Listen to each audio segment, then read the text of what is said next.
साली आधी घरवाली। सिमरन की छोटी बहन विभा माँ के होते हुए भी सिमरन के ही पीछे लगी रहती थी। सिमरन, आ गई हो तो इसे खाना खिला दो। बोल रही है तुम जब तक नहीं खाओगी ये भी नहीं खाएगी। क्या है विभा, तुम खा लिया करो ना, मुझे ऑफिस से आने में देर हो जाती है। और कोई छोटी बच्ची तो हो नहीं तुम जो खाना भी नहीं खाती हो कि दीदी आएगी तो ही खाऊंगी। हाँ हाँ, छोटी बच्ची ही समझ लो। और एक बात, जब आपको पता है कि मैं आपके बिना नहीं खाती हूँ तो रोज रोज क्यों बोलती हो? अरे क्या है ये, दोनों बहनें कम माँ बेटी ज्यादा लगती हो। अरे दीदी की शादी हो जाएगी तब क्या करेगी बोल? जब होगी तब की तब देखेंगे। मैं तो दीदी के साथ ही रहूंगी हमेशा। दोनों की शादी ऐसे घर में कर देंगे जहाँ दो भाई हो। खैर, मामला आया गया हो जाता है। एक दिन सिमरन के पापा जब घर आते हैं, तुम लोगों के लिए अच्छी खबर है। वर्मा जी है ना मेरे दोस्त, उन्होंने सिमरन बेटी के लिए रिश्ता बताया है। बहुत अच्छा लड़का है, सिमरन को भी पसंद कर लिया है और कल वो लोग आ रहे हैं सिमरन को देखने अपने घर। सिद्धांत अपने माता पिता के साथ सिमरन को देखने आता है। उसे सिमरन अच्छी लगती है और शादी तय हो जाती है। सिद्धांत की माँ कहती है, अब तो हम लोग ले जाएंगे जल्द ही अपनी सिमरन को यहाँ से। अरे हाँ हाँ, क्यों नहीं, आपकी ही है अब तो हमारी बेटी। दूर खड़ी विभा सब सुन रही होती है। अब तो दीदी की शादी हो जाएगी, फिर तो वो चली जाएंगी। दीदी के बिना मैं कैसे रहूंगी? कुछ न कुछ तो करना ही होगा जिससे दीदी की शादी ही ना हो। सभी के जाने के बाद क्या शादी के बाद दीदी हम लोगों के साथ नहीं रहेंगी? अरे नहीं तो फिर क्यों रहेगी, शादी हो जाएगी तो अपने घर चली जाएगी ना। तो मैं भी जाऊंगी उनके साथ, मेरा भी सामान पैक कर देना। अरे कैसे बात कर रही हो विभा, दीदी के ससुराल छोटी बहन नहीं जाती। हाँ, कभी कभी जाकर मिलाना और रोज फोन पर भी बात कर लेना, ठीक है? नहीं पापा, आप तो जानते हैं मैं दीदी के बिना खाना भी नहीं खाती, ना ही मुझे उनके बिना नींद आती है। सिमरन बहन की बात सुनकर इमोशनल हो जाती है। अगले दिन से विभा खाना खाना छोड़ देती है। लोगों के लाख समझाने के बाद भी विभा ना खाती है ना ही सोती है। अंत में हार मानकर सिमरन सिद्धांत से मिलती है। सिद्धांत, मेरे मम्मी पापा ने बचपन से ही विभा और मुझे साथ रखा। वो मुझसे बहुत जुड़ी है। मुझे उसकी टेंशन रहेगी शादी के बाद, क्योंकि वो मेरे बिना नहीं रह सकती है। अरे ये तो छोटी सी बात है, वो हम लोगों के साथ हमारे घर में रह सकती है। जब उसकी अकल आ जाएगी या वो समझ जाएगी कि तुम्हारा घर वो नहीं बल्कि ये है, तो हम उसे घर छोड़ आएंगे, ठीक है?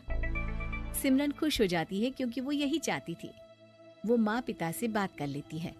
अरे कैसी बात कर रही हो सिमरन, भला बेटी के ससुराल में हम छोटी बहन को कैसे भेज दे?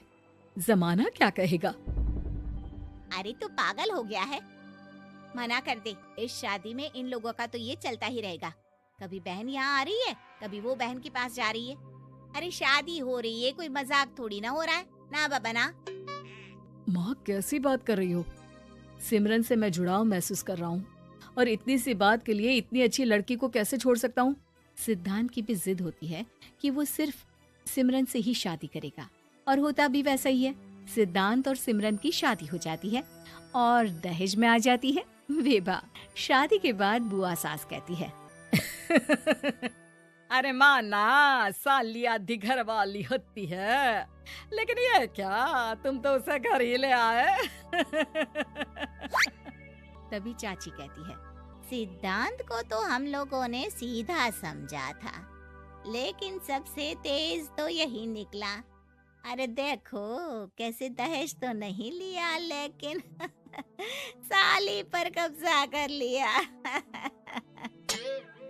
सिद्धांत ने इस और तो सोचा ही नहीं था, लोग उन लोगों के बारे में ऐसी भी बात करेंगे।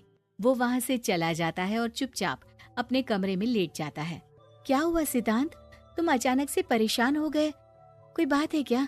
अरे नहीं नहीं, वो थक गया था ना, शादी की सारी तैयारी और रस्मों के बीच, सोच रहा हूँ थोड़ा आराम कर लूं। हाँ ठीक है, आप लेट जाइए, मैं विभा का बेड लगा देती हूँ जमीन पर। क्या? वो यहाँ सोएगी? हाँ, बताया तो था कि उसे नींद नहीं आती मेरे बिना। तो तुम आराम से लेटो ऊपर, हम लोग नीचे बिछा लेते हैं। अरे नहीं नहीं, तुम दोनों आराम से लेटो ऊपर, मैं माँ पापा के रूम में जा रहा हूँ। सिद्धांत वहाँ से दूसरे कमरे में चला जाता है, जहाँ सिद्धांत के पिता उससे कहते हैं, क्या बात है बेटा, तू उस कमरे में क्यों नहीं सो रहा? बहू से लड़ाई हो गई है क्या शादी के पहले दिन ही? अब नहीं पापा, वो दोनों बहनों को बात करनी थी और मुझे नींद आ रही है, तो मैं यहाँ सोने चला आया। अगले दिन सिद्धांत तैयार होकर ऑफिस जाता है। ऑफिस में लंच के वक्त दोस्त कहता है, क्या बात है सिद्धांत, इतना सारा खाना एक ही दिन में? हाँ यार, वो सिमरन को खाना बनाने का शौक है तो उसी ने बनाया है। यार हम लोगों की तो सिर्फ एक ही बीवी है, इसकी तो दो है ना। सिद्धांत को गुस्सा आ जाता है। कैसी बात कर रहा है तू? अरे तू तो भाग्यशाली है जो बीवी के साथ साथ साली भी आ गई। अरे साली लोगों की तो आधी घरवाली होती है, तुझे तो पूरी की पूरी मिल गई। सिद्धांत का पारा अब 7वें आसमान में पहुंच जाता है। वो खड़ा होकर उस लड़के से लड़ने लगता है। हाँ, मेरी शादी में मेरी बीवी के साथ मेरी साली भी आई है, ये सच है, लेकिन सिर्फ कुछ समय के लिए, क्योंकि उसने सिमरन को बचपन से ही माँ की तरह देखा और यूं अचानक वो सिमरन से अलग नहीं रह सकती थी। इसलिए सोचो, अगर मेरी बीवी उसके लिए माँ का स्थान रखती है तो मेरा दर्जा क्या हुआ? तभी वहाँ बॉस आ जाता है। माफ करना सिद्धांत, यहाँ इस मेंटल लेवल के लोग हैं, जरूरी नहीं साली सिर्फ आधी घरवाली ही हो, कभी वो छोटी बहन तो कभी बेटी भी होती है। वेल डन सिद्धांत। सिद्धांत को अब ऑफिस में कोई कुछ नहीं कहता, लेकिन आस पड़ोस का वो तो वही हाल रहता है। सिद्धांत ऑफिस से घर की ओर आ रहा होता है कि रास्ते में उसे अपनी कॉलोनी का दोस्त मिल जाता है। क्या बात है, चेहरे की चमक बता रही है, शादी से बड़ा खुश है तू, क्यों? हाँ यार, अच्छी लड़की और अच्छा परिवार मिलना कहाँ होता है जल्दी आजकल। यार हमें भी दिला देना ऐसा परिवार जहाँ एक के साथ एक फ्री की स्कीम चल रही हो। सिद्धांत को फिर गुस्सा आ जाता है। वो दोस्त को मारने के लिए हाथ उठाता ही है कि वहाँ विभा आ जाती है। अरे जीजू, रहने दीजिए ना, ये लोग नहीं समझेंगे कि इंसानियत क्या होती है। ये सच है कि दीदी से कैसे दूर रहना ये मुझे पता नहीं था। आपने मुझे दीदी के पास रहने का मौका देकर ये समझने का मौका दिया कि लड़की का असली घर उसका ससुराल होता है। मैं समझ चुकी हूँ, मैं जा रही हूँ जीजू, लेकिन मैं खुश हूँ कि आपने मुझे अपनी छोटी बहन समझा। सभी उन लोगों को देखकर ताली बजाने लगते हैं। विभा अपने घर चली जाती है और सिद्धांत खुशी खुशी सिमरन के साथ रहने लगता है।